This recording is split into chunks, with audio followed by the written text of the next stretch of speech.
Eu quero te convidar a abrir sua Bíblia no Salmo 27.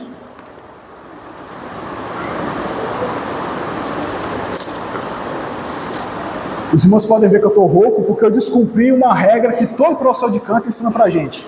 Terminou de cantar, espera um pouco para beber água. Eu taquei a água por cima e fiquei rouco, né? O choque térmico fez a voz bugar, né? Então, mais ou menos. Glória a Deus, dá para falar ainda, louvado seja o nome do Senhor. Salmo 27, a partir do versículo 1, que nos diz assim: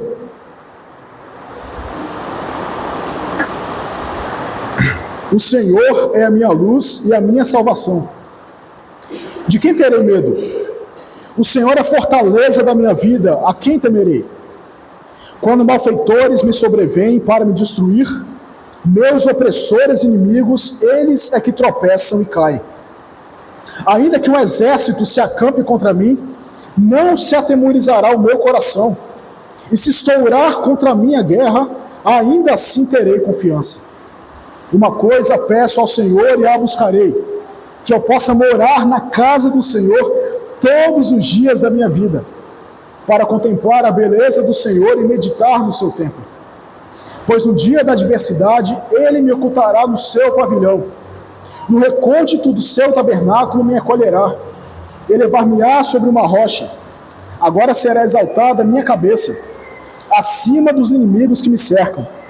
No seu tabernáculo oferecerei sacrifícios de júbilo. Cantarei e salmodiarei o Senhor. Ouve, Senhor, a minha voz, eu clamo. Compadece-te de mim, responde-me. Ao meu coração me ocorre. Buscai a minha presença. Buscarei, pois, Senhor, a tua presença. Não me escondas, Senhor, a tua face. Não rejeites com ira o teu servo. Tu és o meu auxílio. Não me recuses, nem me desampares. Ó Deus, a minha salvação. Porque se meu pai e minha mãe me desampararem, o Senhor me acolherá. Ensina-me, Senhor, o teu caminho, e guia-me por vereda plana, por causa dos que me espreitam. Não me deixes à vontade dos meus inimigos, pois contra mim se levantam falsas testemunhas e os que só respiram crueldade. Eu creio que verei a bondade do Senhor na terra dos viventes. Espera pelo Senhor, tem bom ânimo, e fortifique-se o teu coração. Espera, pois, pelo Senhor. Queridos, a primeira sentença do credo apostólico é: creio em Deus Pai Todo-Poderoso. E hoje, de maneira específica, veremos: creio em Deus Pai. Creio em Deus Pai. E talvez você pode estar se perguntando: mas, Diego, o salmo que você acabou de ler não cita o termo Pai. É verdade, irmãos. Tem vários textos da Bíblia que falam diretamente de Deus como Pai. Jesus inúmeras vezes falou que Deus é Pai. João, no capítulo 1, fala que aqueles que confessam e recebem ao Senhor Jesus têm o poder de ser chamados filhos de Deus, ou seja, tem Deus como Pai.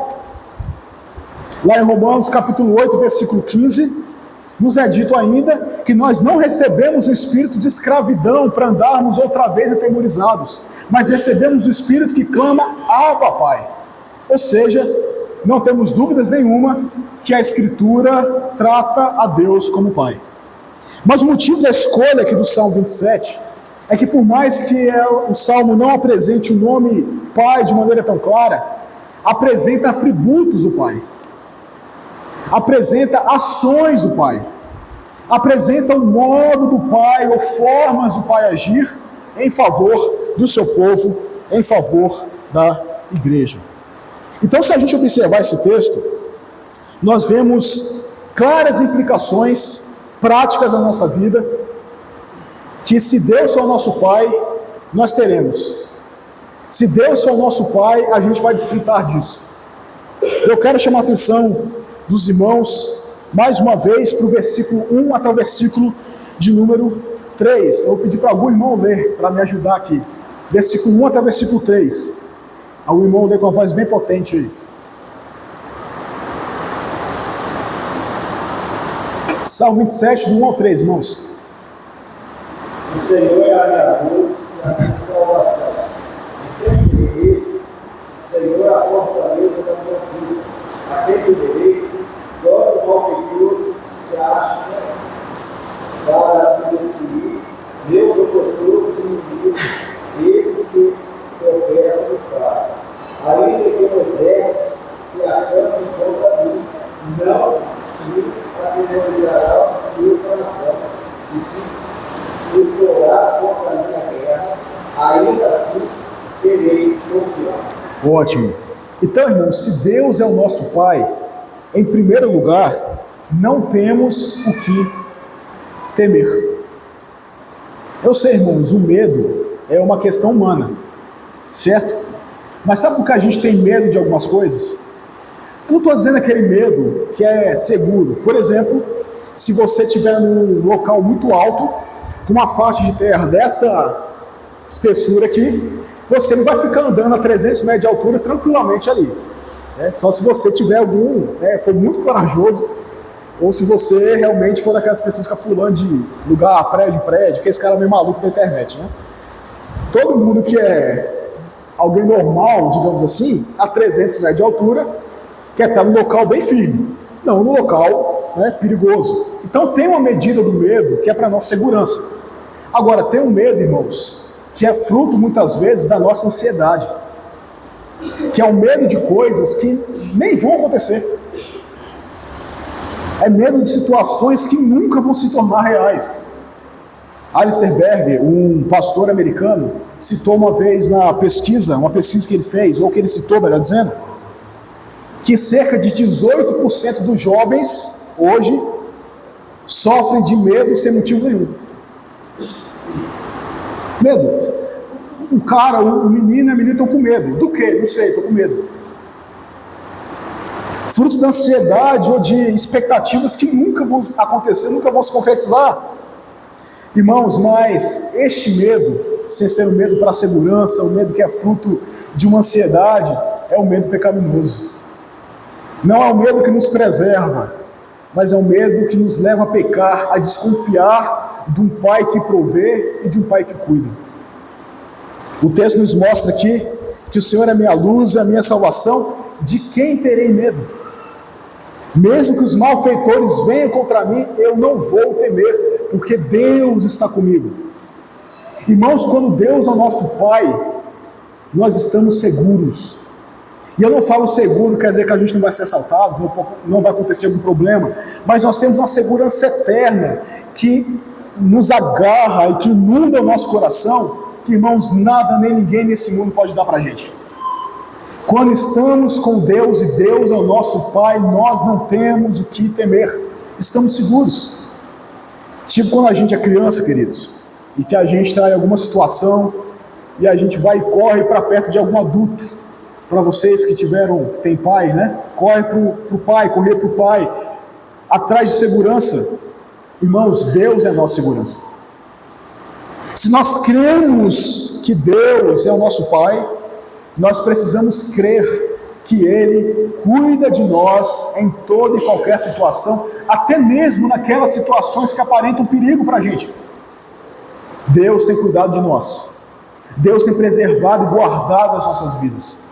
E se você está aqui nessa noite, querido, saiba que é porque Deus de alguma forma te preservou, te guardou e te trouxe aqui nessa noite para você estar aqui ouvindo essa palavra.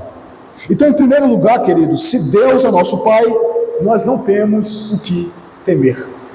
Mas em segundo lugar, versículo 4 até o versículo 6, pedir para outro irmão ler aí, do versículo 4 até o versículo de número 6.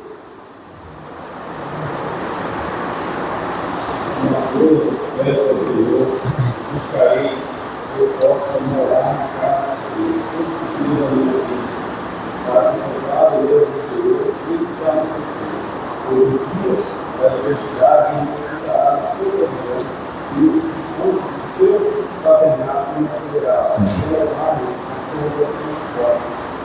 Agora, será exaltado a minha cabeça, a seus inimigos do céu, o seu tabernáculo, o seu povo,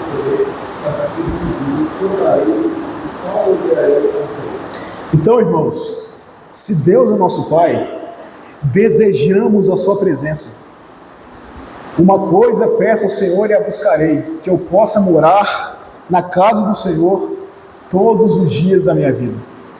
Irmãos, no Antigo Testamento, quando Davi escreveu esse salmo, Não era igual hoje, que o Espírito Santo no Pentecoste já havia sido derramado, que ele habita no coração de todo crente, de que a gente pode orar a Deus em qualquer lugar. Não é igual a gente tem hoje esses benefícios. Se você quisesse saber onde Deus estava, a presença de Deus habitava, era em Jerusalém, no templo. Não que Deus estava contido pelo templo, mas era o símbolo, era ali o local de habitação de Deus. Então ali no templo, no tabernáculo, sendo o local de habitação de Deus, Davi fala: eu quero estar lá todo dia. Eu quero estar na sua presença todo dia. Sabe por quê, irmãos? Porque se Deus é o nosso Pai, a gente quer a Deus. O diácono Reginaldo conta o testemunho que todo dia de manhã ele vai tomar café na casa dos pais. Por quê? Porque ele ama os pais. Não é isso? Sai do negócio aqui. Porque ele ama os pais. Eles chamaram a atenção ali. Quando você tem uma relação saudável com seu pai, você quer estar perto do seu pai. E chora, fica entristecido quando ele parte. Então, irmãos, todo crente que tem uma relação saudável com Deus, quer a Deus, deseja por Deus. Esse negócio de que eu sou de Jesus, eu sou de Deus, mas eu não quero estar no ambiente onde Deus é cultuado, tem algum problema aí. Porque se eu amo a Deus, eu amo ao meu pai e aos meus irmãos. Então, se Deus é o seu Pai, se Deus é o nosso Pai, nós precisamos desejar ardentemente pela sua presença, mais do que tudo. Porque por mais que Deus se equipare à linguagem do Pai para ser acessível a nós, irmãos, a forma como Ele se revela, o amor para com Deus tem que ser muito superior ao amor aos nossos progenitores humanos, aos nossos pais na carne. Porque os nossos pais na carne, depois que eles morrem, no céu eles não serão os nossos pais.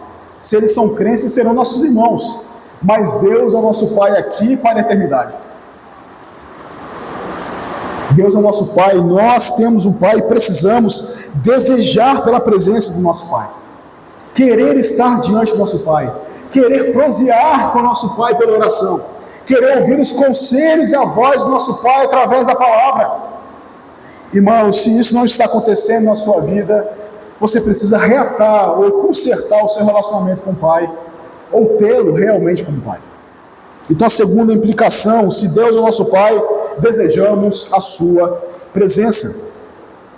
Mas se Deus é o nosso Pai, versículos 7 ao 10 nos diz assim: ouve, Senhor, a minha voz, eu clamo, compadece-te de mim e responde-me. Ao meu coração me ocorre, buscai a minha presença, buscarei, pois, Senhor, a tua presença. Não te esconda, Senhor, não me esconda, Senhor, a tua face, não rejeites com ira o teu servo, tu és o meu auxílio, não me recuses, nem me desampares, ó Deus, a minha salvação. Porque se meu pai e minha mãe me desampararem, o Senhor me acolherá. Irmãos, se Deus é o nosso Pai, não somos esquecidos. Infelizmente, nós vemos pais e mães que rejeitam e esquecem seus filhos. Ou depois que nasceram, ou antes de nascer. Porque aborto também é uma rejeição do filho. Já tem vida ali dentro. Esses dias vi um vídeo na internet muito interessante, porque na hora que colocaram lá o microscópio, né? Na hora que o espermatozoide fecundou o óvulo, deu um feixe de luz. Registrado ali nas lentes, ou seja, como se fosse uma mensagem de Deus falando: haja vida, haja. Ali começou a vida. Então a mãe que tira o seu filho no ventre também está rejeitando, está abandonando e assassinando o seu filho. Um pai que abandona o seu filho, ele está descumprindo a sua função de pai, está mostrando a mancha do pecado na sua imagem e semelhança de Deus. Mas, queridos, ainda que os pais humanos venham a rejeitar a você, Deus não rejeita, Deus não se esquece. Para nós, irmãos, parece um tanto estranho a gente ouvir falar de rejeição assim, porque nós estamos num país livre, nós estamos num país onde 80% ou até mais da população se declara cristã, onde cerca de 40% da população já é evangélica. Então nós vivemos um ambiente onde o cristianismo está enraizado na cultura de alguma forma. Mas em países onde o islamismo, impera, Em países onde há o budismo como religião oficial, quando alguém se converte, muitas vezes essa pessoa é expulsa de casa. Ela não tem mais o nome do pai. Se for uma mulher, ela apanha do marido, e se ela não mudar a opinião dela, ela é mandada embora também. Irmãos, mas mesmo que isso aconteça, quando Deus é nosso Pai, não somos esquecidos. Não somos desamparados, porque Deus, Ele nos conhece e nos chama pelo nome. Nós somos ovelha do seu pasto. Nós somos conhecidos por Ele. Não importa o que aconteça, não importa o que digam, Deus quando nos salva, Deus quando nos escolhe, Deus quando nos resgata e imprime em nós o seu nome. Nós agora fazemos parte da sua família. Nós agora somos adotados por Ele. Nós agora somos filhos dEle. E como filhos, não somos esquecidos. E tem o terceiro lugar, quando Deus é o nosso Pai, não somos esquecidos. Mas em quarto lugar, versículo 11, versículo 12, nos diz assim: ensina-me, Senhor, o teu caminho, e guia-me por vereda plana, por causa dos que me espreitam. Não me deixes à vontade dos meus adversários, pois contra mim se levantam falsas testemunhas, e os que só respiram crueldade. Ensina-me, Senhor, o teu caminho. Quando Deus é nosso Pai, nós somos por Ele ensinados. Irmãos, que coisa maravilhosa quando se tem um Pai amoroso que te ensina e te dá conselhos para a vida. Agora imagine eu e você recebendo conselhos de Deus. Que coisa maravilhosa, irmãos. Que coisa fantástica. Quando nós somos filhos de Deus, Deus nos ensina pela palavra. Deus nos mostra o melhor caminho a seguir. Sabe aquele momento que você talvez quer fazer uma compra, ou talvez você esteja interessado na moça, aí você vai e conversa com seu pai. Pai, o que você acha disso daí? Aí o pai pode falar, é bênção. O pai pode falar bem assim, olha, sai fora porque é roubado.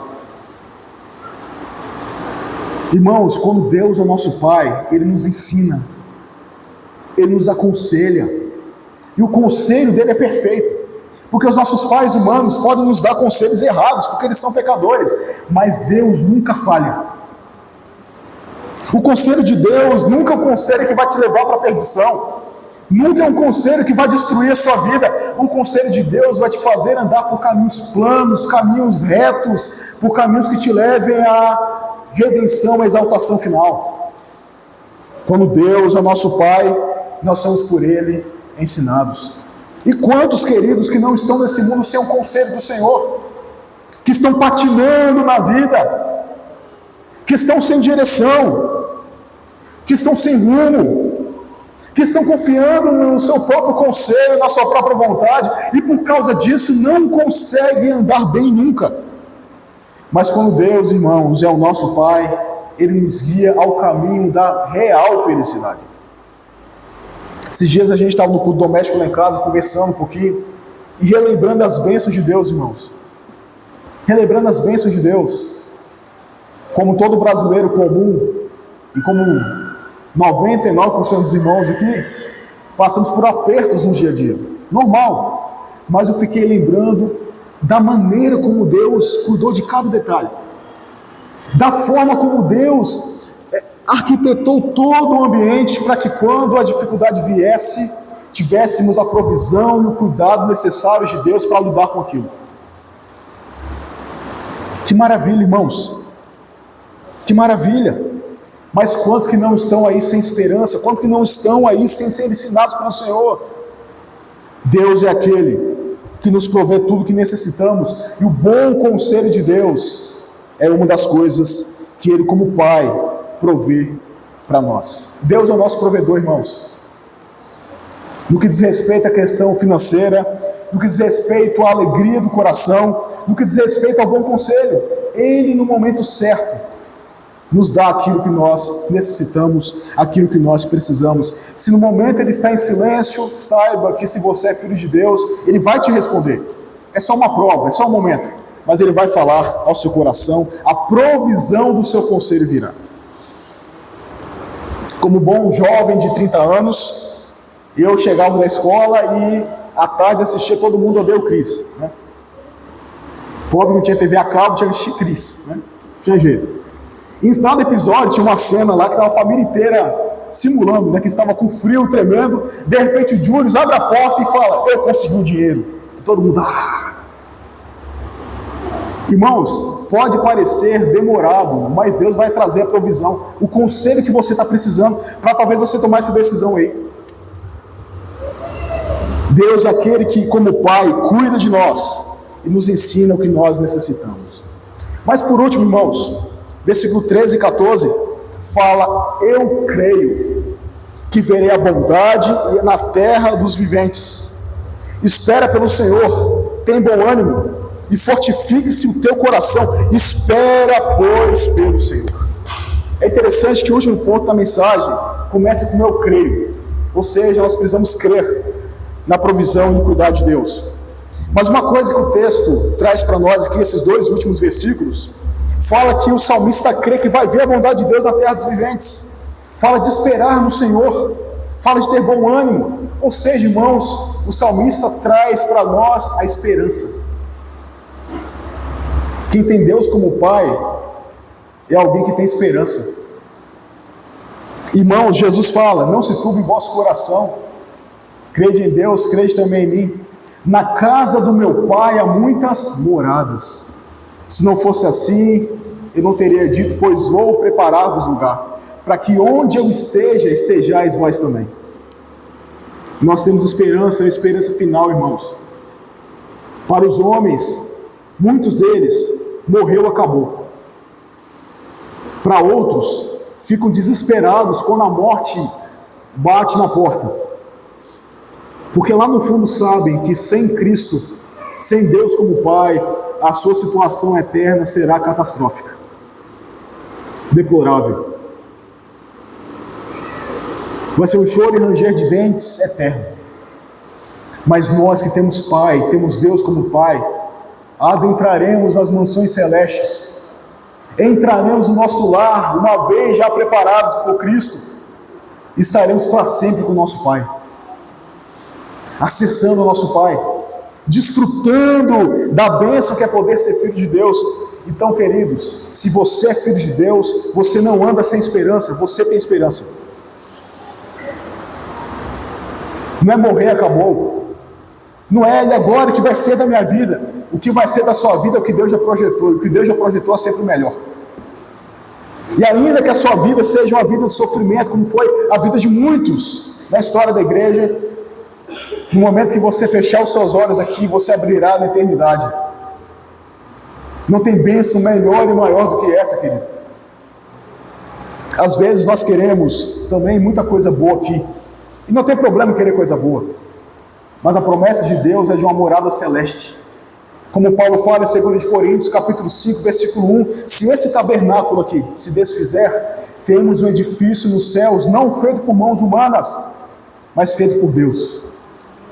É isso que nos aguarda, é isso que aguarda a sua vida, se você é filho de Deus, se você tem Deus como Pai. Quando nós falamos, creio em Deus Pai, tudo isso nós tomamos posse. Aqui a gente pode falar tomar posse tranquilamente, sem achar que está em teologia de prosperidade, né? Nós podemos tomar posse dessas verdades, porque se Deus é o nosso Pai, essas realidades aqui, irmãos, estão presentes na nossa vida. Nós somos adotados.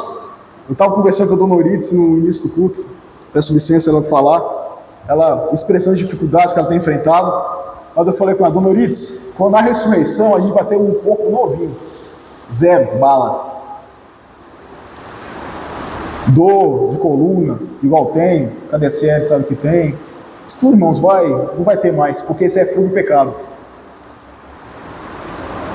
Que esperança maravilhosa, novos céus, nova terra, onde habita a justiça, a presença de Deus, isso é maravilhoso. Recapitulando, irmãos, se Deus é o nosso Pai, não temos o que temer em primeiro lugar. Depois desejamos a sua presença. Depois nós não somos esquecidos. Somos por Ele ensinados e temos esperança. Esperança em Deus.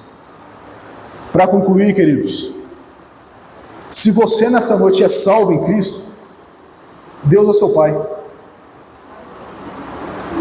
Você não é órfão, Deus é seu pai. Eu falo porque eu fui uma criança órfã. Mas Deus me resgatou quando eu tinha 13 anos. E Deus se revelou a mim como pai. De maneira que hoje eu posso falar, estou preenchido. Não por ninguém, mas por Deus que é o meu pai. Se você entregou a vida para Cristo, Deus é o seu pai. Agora, querido, se você está aqui nessa noite e você sente falta disso, você não tem segurança nessa paternidade, na adoção, saiba que a única forma de Deus ser o seu pai é você entregando-se ao senhorio de Jesus. Entregando-se a Cristo para Ele ser o Senhor da sua vida. Disse Jesus: eu sou o caminho, a verdade e a vida. Não é ninguém vai ao Pai senão por mim, ninguém vem ao Pai senão por mim. Jesus se coloca aí como uma das pessoas da Trindade. A única forma de Deus ser o seu Pai é você se entregando a Jesus, passando por Jesus. Querido, o convite de Cristo, do Pai, do Espírito para você nessa noite é que você confesse a Cristo, que você o receba como o único e suficiente Senhor e Salvador, para Deus verdadeiramente ser o seu Pai. E todas as bênçãos da adoção, de ser filho de Deus, contemplarem a sua vida. Tem deveres também, de vez em quando você vai ter que lavar a louça, capinar o lote, coisas que o pai manda o filho fazer, tirar as folhas do quintal, tudo normal. Mas olha o tamanho do benefício que é ser filho de Deus. Quero te convidar a se colocar de pé nesse momento para orarmos.